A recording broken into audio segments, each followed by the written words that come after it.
కొనుగోలులో సుబ్రహ్మణ్య షష్ఠి సందర్భంగా దాదాపు 2 లక్షల మంది భక్తులు దైవాన్ని దర్శించుకునే అవకాశం ఉంది కనుక మేమందరం దాదాపు 300 మంది పోలీసులతోటి పటిష్టమైన బందోబస్తు ఏర్పాట్లు చేయడం జరిగిందండి. బందోబస్తు ఏర్పాట్లతో పాటు భక్తులకి ఎక్కడ అసౌకర్యం అనేది కలగకుండా వారికి సహాయ సహకారాలు అందించడానికి పోలీస్ కంట్రోల్ రూమ్స్ అడుగడుగునా ఏర్పాటు చేయడం జరిగింది. దాంతో పాటు పబ్లిక్ అడ్రసీ సిస్టమ్ తో పాటు ప్రజలకు రకరకాల సౌకర్యాలు ఎక్కడ ఏవి దొరుకుతాయి అనేవి కూడా వాళ్ళకి అర్థమయ్యేలాగా ఎక్కడికక్కడ ఫ్లెక్సీలు బ్యానర్లు ఏర్పాటు చేయడం జరిగిందండి. ఈ పండుగ వారం రోజులు జరుగుతుంది. ఈ షష్ఠి రోజు చాలా మంది ఎక్కువ జనసందోహం ఉంటుంది. ఈ పండుగ వారం రోజులు కూడా ప్రశాంతంగా సజావుగా జరగాలి, దానికి ప్రజలందరూ మాకు సహకరించాలని కోరుకుంటున్నాము. నమస్తే. ఈ రోజు అందరికీ సుబ్రహ్మణ్యేశ్వర స్వామి షష్ఠి మహోత్సవ శుభాకాంక్షలు తెలియజేసుకుంటూ, తెలుగు రాష్ట్రాల్లోనే సుప్రసిద్ధమైన క్షేత్రం ఎక్కువలు కుమార సుబ్రహ్మణ్యేశ్వర స్వామి ఆలయం. ఈ గోలింగేశ్వర స్వామి ఆలయంలో శివుడి కుటుంబం అంతా కొలువై ఉన్న పరిస్థితి మనం చూస్తాం.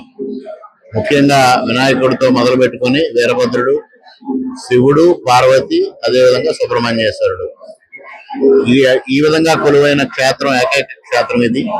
అందువల్లనే భక్తులు పెద్ద సంఖ్యలో ఇక్కడికి విచ్చేసి ఈ రోజు దర్శనం చేసుకుంటారు. దాదాపు 2 లక్షల మంది భక్తులు ఈ రోజు వస్తారనేది ఒక అంచనా. 10 రోజుల పాటు ఈ ఉత్సవాలు నిర్వహించడం జరుగుతూ ఉంది. ఈ రోజు అన్ని శాఖల్ని సమన్వయం చేసుకుని ముఖ్యంగా పోలీసు, అదేవిధంగా రెవెన్యూ, అగ్నిమాపక యంత్రాంగం అందరూ కలిసి ఎటువంటి ఇబ్బందులు లేకుండా తలెత్తకుండా ఈ కార్యక్రమాన్ని నిర్వహించుకోవడం జరుగుతూ ఉంది.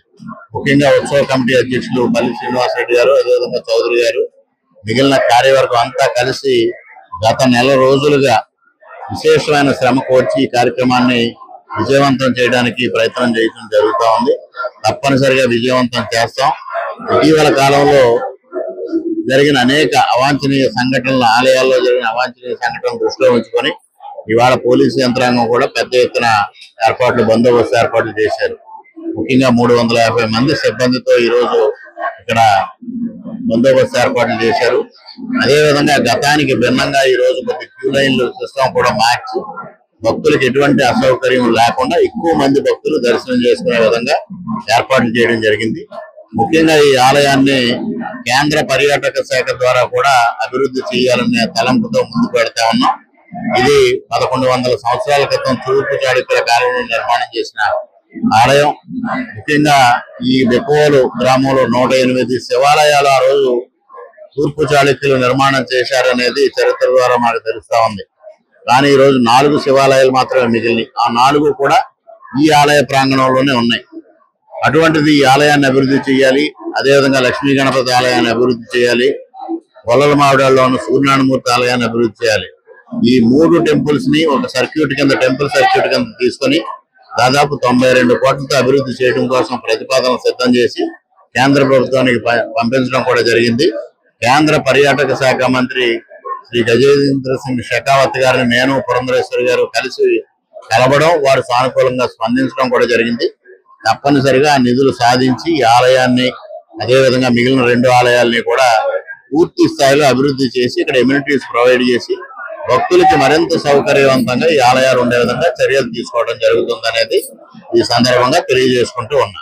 ఈ కుమార సుబ్రహ్మణ్యేశ్వర స్వామి వారి ఆలయం నుండి ప్రధాన అర్చకుడిగా పనిచేస్తున్నాను.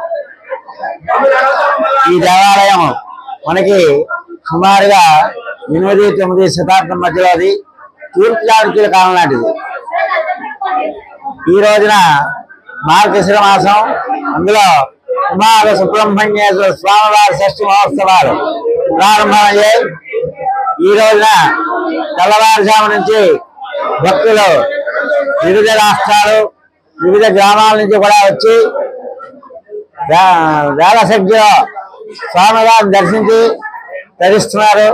అలాగే ఈ రోజున సంతానం వరకు వచ్చినటువంటి ఆడవాళ్ళందరూ కూడా వారు కూడా అత్యంత ఎక్కువ సంఖ్యతో వచ్చినట్టుగా మాకు తెలుస్తోంది.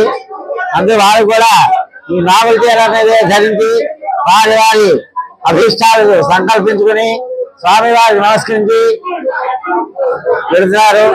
ఇక్కడ స్వామివారికి మనకి సుబ్రహ్మణ్య స్వామి మహోత్సవంలో మొదటి రోజు ప్రారంభమైంది. ఇది 6 రోజులు కొనసాగుతుంది. 6వ రోజు కూడా మహా అన్నదానం కూడా జరుగుతుంది. కాబట్టి ఈ రోజున భక్తులు ఈ ఆలయానికి వచ్చి ఎవరైతే దర్శించుకుంటారో, ఎవరైతే వారి అభిష్టాలు నెరవేరుతాయని చెప్పి మనకి రాష్ట్ర ప్రకారం వారు తెలుస్తున్నాయి. సహనా భవతో సహనా భరతో ఓం శాంతి శాంతి శాంతి. ఇక్కడ సుబ్రహ్మణ్య స్వామి చాలా పవర్ఫుల్ అండి. షష్ఠి రోజు ఇలాగ పడుకుంటే పిల్లలు పుడతారని ఒక నమ్మకం ఉందండి. సో స్వప్నంలో మనకి ఏదో ఒక కాయో పండో పువ్వులో ఏమిటి కనిపిస్తాయండి. ఒకవేళ ఫ్రూట్స్ ఏమైనా కనిపిస్తే అది మగపిల్లోడు అని, లక్క పిడతలో పువ్వులు ఇక్కడ కనిపిస్తే ఆడపిల్ల అని ఒక నమ్మకం అండి. మా అమ్మగారికి అత్తమ్మకి కూడా అలాగే పుట్టారండి ఇక్కడ పడుకున్నాక. సో పిల్లలు పుట్టాక ఇక్కడ తీసుకొచ్చి దర్శనం చేయిస్తామని మొక్కుకుంటారండి. పిల్లలు పుట్టాక నుంచి వచ్చామండి. మా పెద్ద పాపకి పిల్లల కోసం, సంతానం కోసం చాలా మంది చెప్పారు.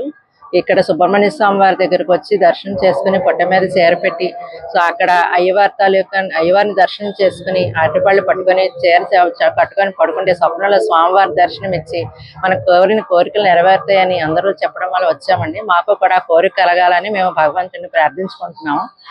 మాకు చాలా మంది చెప్పారు, ఒకరిద్దరని కాదండి, చాలా జిల్లాల నుంచి, చాలా ప్రాంతాల వాళ్ళు మాకు ఫోన్ చేసి చెప్పారు. అంటే చాలా మందితో నేను చెప్పాను, పాపకి ఇలా పిల్లలు కలగలేదమ్మా, బాధపడుతున్నాం అని చెప్పడం వల్ల చాలా మంది మాకు తెలియపరిచారు.